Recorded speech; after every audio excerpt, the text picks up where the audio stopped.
Hey, what is up, baseball fans? Welcome to Wood with Handles, a baseball podcast for fans by fans. My name is Ryan, and always as my fellow host, Josh. Hello.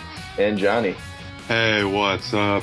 All right, guys, I just wanted to thank you all for the ratings on YouTube and iTunes, and if you could really keep that up, we'd really appreciate the feedback. It just really helps us get it better, and it'll really help you as a listener as well. Since it's the All-Star Week, we are releasing 7 individual episodes this week. Our regular episode, which is released on Monday, which you are currently listening to, will release on Sunday.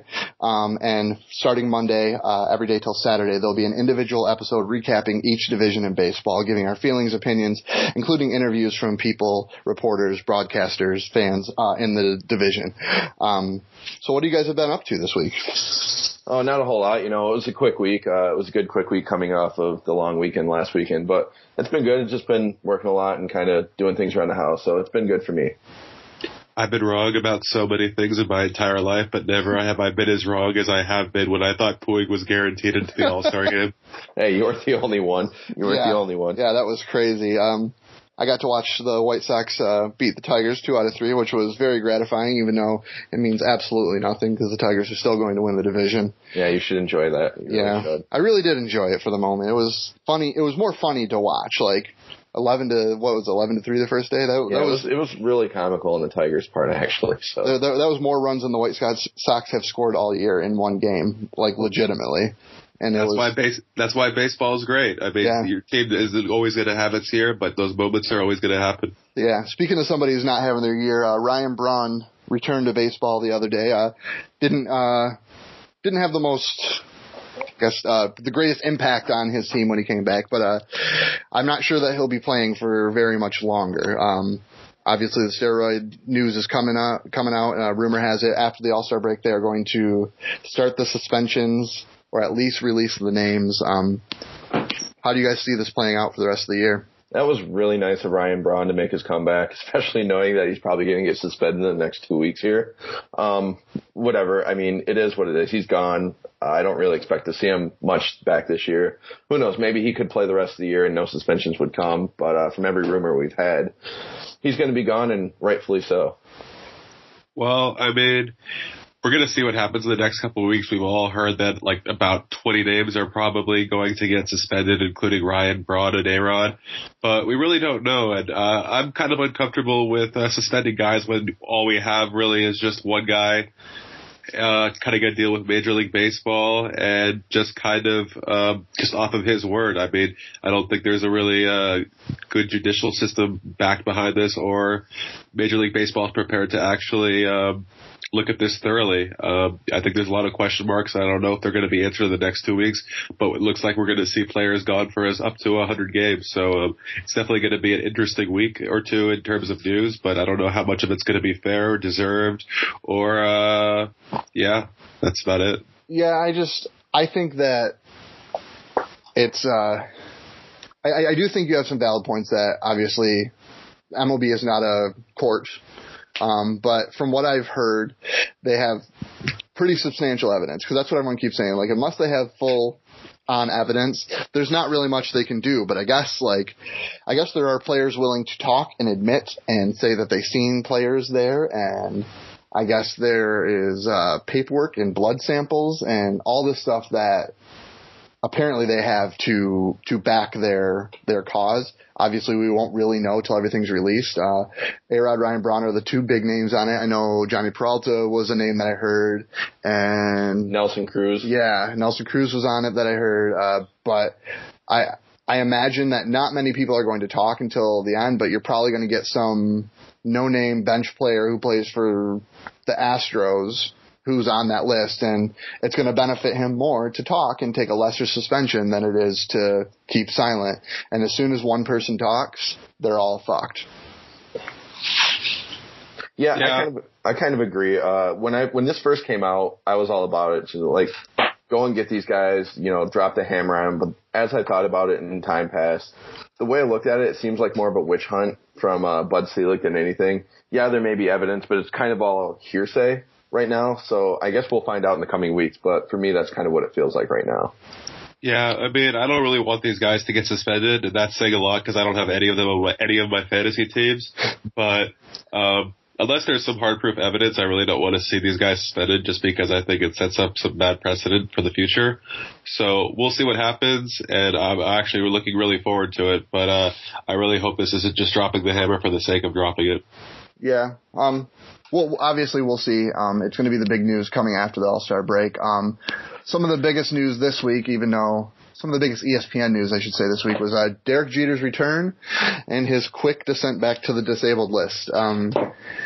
They kind of express moved him to the list because I couldn't even tell you their current or their old shortstop's name, but he got hurt. They ran out of options. Yeah, and everything it sounded like. Basically, they boosted him back to the pros because he wanted to be back, and very quickly, I guess what is tight the Achilles tendon or something in his leg. It's a groin pull, I think, or a hamstring, one of the two. Something around there, and he's back out again. There's a glimmer of hope for him. A lot of coverage on ESPN about it, but it seems like they just cannot catch a break on the injury train. Yeah, I feel bad for Jeter, man. He was in a rough spot. I don't know if he was ready to come back.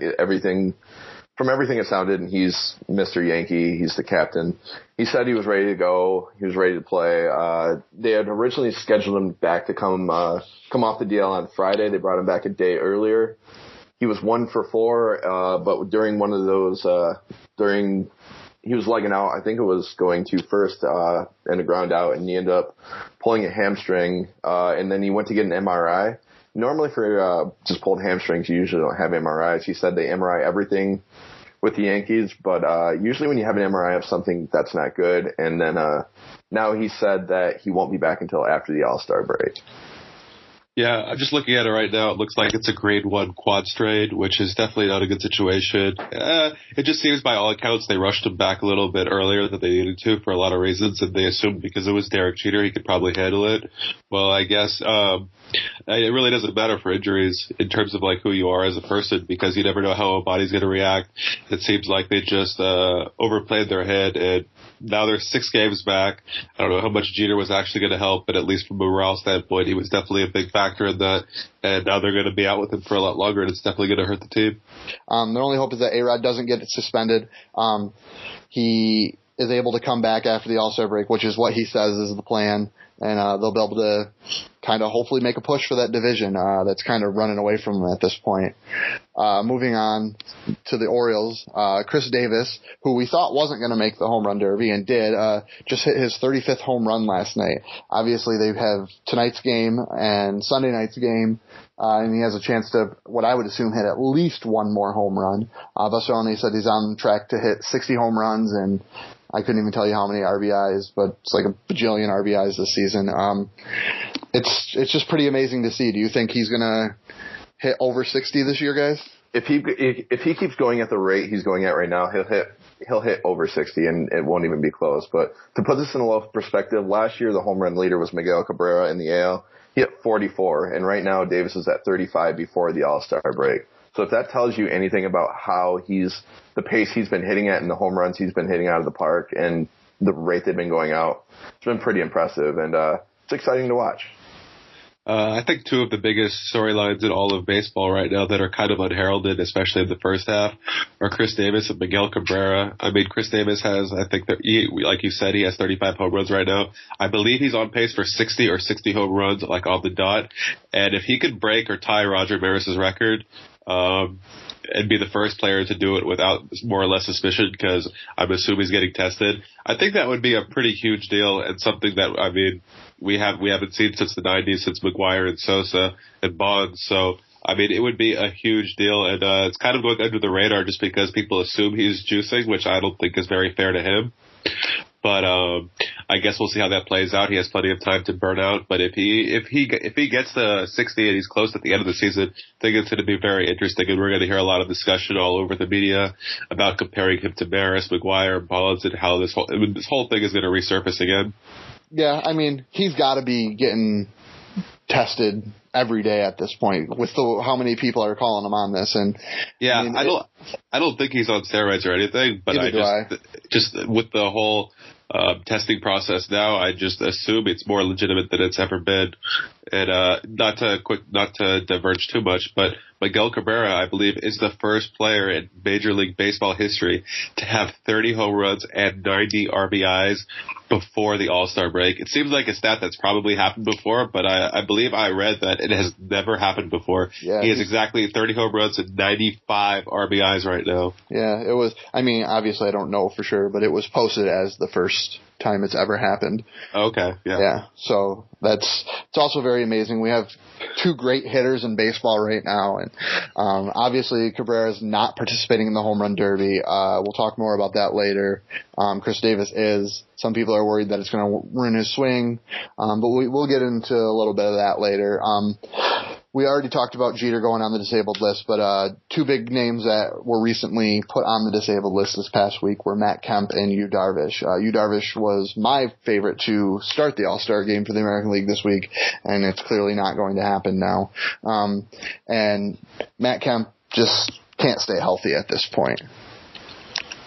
Yeah, Yu Darvish, I believe it's just, I don't think it's a huge deal. I think it was a back issue. I don't really know for sure. I probably should have looked at it before we started. But he said his return is late July, so hopefully it won't be too anything, and they're just kind of, letting him get a little rest here. But hopefully it doesn't impact the team. I mean, I know he probably is going to miss a couple of starts here, but hopefully he gets back as he's pitching pretty well right now, and you hate to see that happen to somebody who's doing and playing so well. Yeah, for Yu Darvish, it's his right trapezius muscle, which kind of sounds a little bit made up, but I'm pretty sure that's the same thing that Clay Buchholz has, and he was only supposed to miss 1 or 2 starts. He's been out for a while. So hopefully it's only a short-term thing for Yu Darvish, but I don't think there's any guarantees at this point. And obviously the Rangers need him because he's their ace and he's by far their best pitcher. On the other side with Matt Kemp, he's been bad all year in real baseball in terms of just hitting. So, I mean, missing him shouldn't be too much of an effect on the Dodgers, but I always thought in terms of the Dodgers actually competing, they really need Matt Kemp to be there along with Puig and the Adrian Gonzalez and the Hanley Ramirez to actually see this team reach its full offensive potential. So I think it's best for the Dodgers just to rest him until he's good. I mean, the shoulder's obviously not right, and I think they have the outfield depth, so they can afford to keep him out as long as they need to. Yeah, and they probably will. I mean, I don't know that I wasn't necessarily saying that it was a huge impact or cut to the Dodgers, but I just... Oh, yeah, for sure. I more or less feel like it sucks to be Matt Kemp at this point. Like, man can't stay healthy, and when he is, he's not really performing the way he was, which is probably a sign that when he's quote-unquote healthy, he's not fully healthy and fully ready to play. And, I mean... Obviously, he has talent. This is the first season that he's really had a massive struggle like this. I mean, he's had small struggles before, but it's a shame that this is happening. He just can't get right this year. No matter what it is, it seems like he can't find it and he can't put it together. But hopefully he stays on the DL for a little bit and comes back like the Matt Kemp we're all used to seeing. But hopefully. Yeah. Moving on to what's going to be the end of our show here, but we have a lot of all-star coverage to cover still here. Cespidis was chosen after Miguel Cabrera declined to be the final spot in the American League Home Run Derby slot. How do you guys feel about this? It's going to be exciting. I mean, I said it last week, I normally don't watch the All-Star or the Home Run Derby. The Home Run Derby, but I think this year it's going to be one to tune in. There's a lot of guys who are very intriguing. I think you've got Chris Davis in it now. Bryce Harper's there. And then you now have Cespidis. But yeah, it's going to be a lot of fun. And I'm excited to see all these guys together. Hopefully it doesn't take 6 hours like they always seem to. And you're so exhausted by the time it gets done with it. But it's going to be a lot of fun to watch. Ryan, what are you so busy doing on a Monday night that you don't have time to watch baseball? But there's no other games going on, too. Yeah, I know, right? It just, it feels like it takes forever for me. I mean, I'm not doing anything. I like the excitement of it all. I mean, I'm fine with the home run derby taking as long as a real baseball game would. Yeah, I mean, Cespidis is a really powerful hitter. It'll be great to see him in the competition. It's kind of a shame that we won't see Miguel Cabrera just because his name probably has the biggest cachet of any of them right now. He's definitely the best hitter in all of baseball. So I think from a marketing standpoint, it's probably not the best for him, for Major League Baseball to not have Miguel Cabrera in the competition, but it should be good. I mean, in terms of predicting who's going to win, I remember last year we put up a poll on MLB Memes asking who was going to win, and Robinson Cano was by far the favorite, and he didn't hit any home runs. I'm pretty sure he was my pick too. So why not? I mean, I don't really have any idea how to predict this accurately, so let's double down. Let's go with Robinson Cano. Who you got, Ryan? I'm going to go with Prince Fielder. That's who I got. I'm also going to go with Prince Fielder. I think he's probably the best home run derby participant. He's got a good home run derby swing as well. Yeah. I mean, he just, I don't know. For me, Prince Fielder is like the home run derby guy. Maybe it's because I'm in the Midwest. I'm from Michigan originally. Hasn't he won it twice now or something like that? Yeah. That's how I view Prince Fielder, as the home run derby guy. So yeah. I got to go with Prince Fielder. I can't imagine him not coming out ahead on this. This is his opportunity to cement his legacy as the greatest home run derby participant of all time. I'm going to go out on a limb and say that David Wright hit 0 home runs. Ooh, that is a limb. Yeah. I don't think anybody will hit 0, but I think you're going to see some. Hey, two guys did it last year. I think Cano hit 0, and then Kemp hit 0 as well, I think. So it can happen. I think Kemp might have hit 1, but I definitely see a couple people hitting 0 to 2 for sure. Yeah, 1 to 2 I think more. Harper's going to struggle as well. I don't see him being a home run derby guy. Yeah, Harper was a kind of a shock for me. Like, while he's got a great swing, and I mean, he does hit very powerful home runs. For me, it seems like it was more about the name than it was about someone who can actually hit home runs. Well, he's a big name guy. People will watch him. Yeah, absolutely. I mean, in the end, the home run derby, we talked about it a lot last week, but the home run derby specifically is a entertainment value. I mean, it's all exhibition, it's all fun, so there's no actual weight or value to the home run derby. The only thing I want to say about the home run derby is the kind of the jinx for after if you've won it or if you've gone far in it. A lot of times you'll see players struggle. A lot of people say it's a myth in terms of, after the All-Star break, that it's just there's no coincidence. It just happens with some players. It doesn't happen with other players. I personally, if I'm a team, I don't want any of my players participating in the home run derby, especially if they're hitting the ball really well right now. But it should be interesting to see with Chris Davis and how far he goes and how he continues after the All-Star break. Yeah, people are worried that he's not going to do very well afterwards. Mike Scioscia recently came out and was in praise because they didn't select Mike Trout. And Mike Trout, I guess, even said that he wasn't really interested because he didn't want it to ruin his swing. So, I just go real quick. Do you guys know, was the thing with Chris Davis, was it more of a fan thing or was it he wanted in the home run derby? Because if I were him, I'd want no part of it right now. I'm not actually sure. I mean, I think he was just selected for the team and he accepted it. I mean, I think that's the same for everyone. I mean, all of them should not want to be in the competition for that reason, but at the same time, they got to put people in. And it definitely would be setting bad precedent in terms of declining it for that reason. The same reason people don't participate in the slam dunk competition. So more kudos to these guys for actually participating, regardless of whether or not it's going to affect them in the future, because I think it's good for the fans to see the best players in this. Moving on to our next All-Star topic, and I'm sure we'll spend a good chunk of time on this. Yasiel Puig did not get selected by the fans for the All-Star game. Johnny was very sure, we were all sure, that this was going to happen. I mean, as a show, we unitedly agreed that Puig was in the All-Star game, and it's not going to happen. Conspiracy. Some Dodger fans might be mad at the Blue Jays fans teaming up with the Braves fans to put on a really spectacular campaign to get Freddie Freeman into the All-Star competition. But, that's part of the game. It's part, the fans wanted to see Freddie Freeman and Steve Delamar participate in this. So, that the right person won. I think there was a lot of backlash against Puig on the internet in terms of, this guy doesn't deserve to. He's not on my team. I don't like him. I think that definitely played up to people uniting to vote for Freddie Freeman. But, I mean, that's part of the vote. So, congratulations to Freddie Freeman. He deserves to be on. He's had a spectacular first half of the season. I think it's a shame we won't see Puig from an excitement standpoint. But, there have been bigger travesties in life.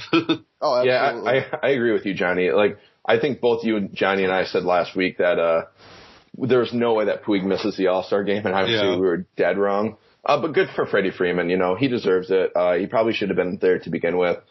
But strictly from, an excitement standpoint and one of my favorite players right now. And I would have liked to seen Puig there, but he won the fan vote. I can't argue with that. Yeah, I mean, going off kind of what Johnny said about people not liking Puig, maybe this is very ignorant and terrible of me, and someone will probably call me out on this, but like, I didn't know Puig was as hated as he was until this vote came up. I mean, just some of the terrible things that I'm seeing on Twitter and just different baseball websites and stuff, like, people really do not like this man. And to me, I mean, he's, this year specifically, but I mean, in general, probably the most exciting player to watch in baseball. And I mean, people were just pissed. The Braves, like, official Braves, like, management were coming out and, like, getting on ESPN because they thought ESPN was riding Puig too hard. And I guess I didn't know that hatred was there. And it's something that I learned this week. Well, I think there's been a pretty much a perfect storm brewing for hatred. One, you have the Dodgers, who have the highest payroll in all of baseball, so teams are naturally not other fans are naturally not going to like Dodgers. Two, ESPN has been pushing it really hard, and there's always just a backlash to people that just get hyped, whether appropriate or not, and people want to see it. A lot of people, at least, want to see it consistently before they actually give this guy the props he deserves. And then third, Yasiel Puig kind of has an attitude. He's a very cocky individual, and he kind of has some moxie, and that rubs people the wrong way in the same way that it rubs Bryce Harper the wrong way, or fans, it rubs people of Bryce Harper the wrong way. Yeah. Kind of that same, like, Ricky Henderson attitude, not to quite to that extreme, but kind of close to there. And I find it really entertaining to watch. I wish more players had attitude, but a lot of people just, want their players to be more respectful, like Mike Trout is. And Mike Trout's obviously, one of the best players in all of baseball right now, and he's a great model for baseball fans and kids everywhere. But I personally like the attitude of the player, and a lot of people don't think players should be a little bit more respectful. And Puig has exhibited that he doesn't have that much respect at times, and he just wants to be himself, and he's a little cocky. I love the cockiness. There's nothing wrong with that. I'd rather a player be cockuless than lifeless. And there was one play earlier this week where Puig hit. I believe he hit a line sharp single. I think it was to left, and he just sat there and watched it instead of just taking off like it was almost a home run swing. He just sat there and watched it. And I think it's things like that kind of push people away from Puig, just knowing that he thinks whether or not he thinks he's great, whatever, it doesn't really matter. But I like his attitude. I like the kid. I like him a lot. I think you can't just come into the league being as young as he is with all the excitement and all the hype, and you can't just be Mr. Goody Two-Shoes. I like the attitude. I like the hype. I like the excitement. So that's why I'm kind of bummed that he's not there, but whatever. Yeah, I love the staring down the pitchers. I love the bat flips. I mean, everything about it's hilarious to me. It's great. It's entertaining. It's so great. There was also a story that came out recently. I don't know if you guys heard about it. That Yasiel Puig, basically snubbed Luis Gonzalez when he came up to him. Yep. In terms of not giving him a high five or something and not knowing who he was, and completely people were saying that he wasn't quote unquote classy in the whole exchange. But then I heard stuff coming out about Luis Gonzalez. He gave he shook his hand or whatnot. They talked for a couple of minutes, but he genuinely didn't know who he was. And I don't think you can put that too much on Yasiel Puig for not knowing who Luis Gonzalez was. Not at all. Because he was 10 years old when Luis Gonzalez had that hit. And secondly, he lives in Cuba, where American TV, I'm pretty sure, is banned. Yeah. So, I mean, he's not some, kid that's, our age that's been watching American baseball for years. And, I mean, I don't really care if Yasiel Puig watched baseball when he was 10 years old or knows who Luis Gonzalez is. Yeah, I mean, to me, the Luis Gonzalez thing got too much coverage because people are talking about that. Oh, he doesn't know who Luis Gonzalez is. He didn't know who Joe DiMaggio was. People were like, oh, you just broke Joe DiMaggio's record. He has no clue who that is. And that's what lies the problem is a lot of baseball purists, a lot of baseball historians don't care for him because he doesn't, quote unquote, respect the history of the game and the traditions of the game. So I think that's where a lot of the problem lies. And I think that's absolutely ridiculous. I mean, the guy's an amazing athlete, and we want to see amazing athletes in baseball to do amazing things. Obviously it would be nice if he had a fine knowledge of the history of the game. That would be absolutely great. I wish it happened, but I'm not going to hold it even a smidge against him. And not just because he's a Dodger, if he doesn't know who anyone is. And, it's a shame that people are using this as an excuse to hate on him. And it's just the reality of, online baseball fans as we see them today, and hopefully that changes, but it looks like Puig's going to be a hidden player for many years to come. That's the way I see it. I hope so. Kind of wrapping up our topics for the day, How do you guys see the All-Star game playing out? You got American League or National League? I'm going with AL. It's too many hitters. I'm going with the National League. I think they've won 2 in a row at this point, and I kind of like the team this year, so we'll see. I naturally would probably say National League, but I'm going to go American League because the National League has been struggling against some of the bigger teams in the American League so far in interleague play.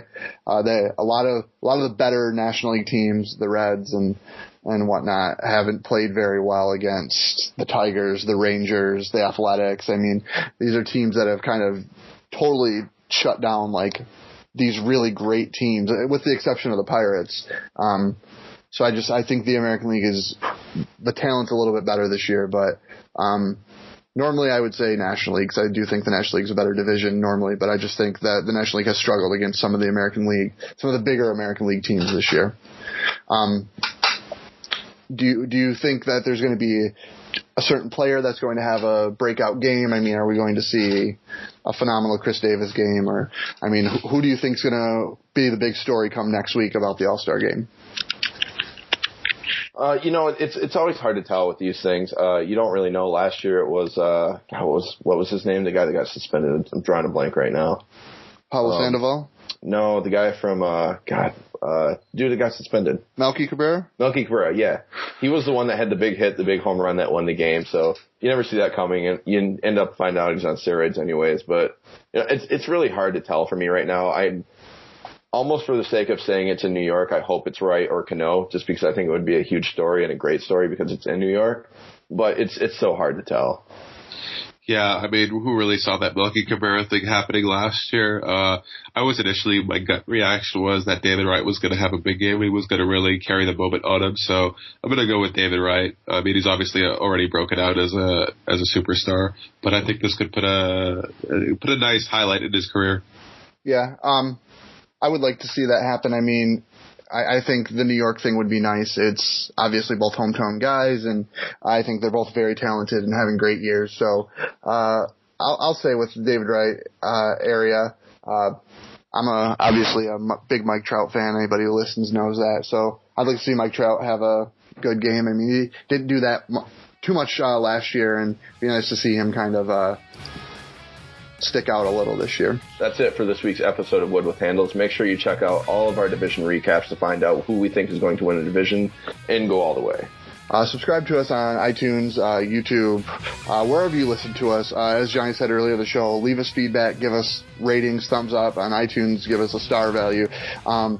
In YouTube, leave us comments. Tell us what you liked, what you didn't like. On Facebook, wherever you need to, let us know what you liked and didn't like, because it really will help us make the show better. We're always trying to improve it and get it to that next level.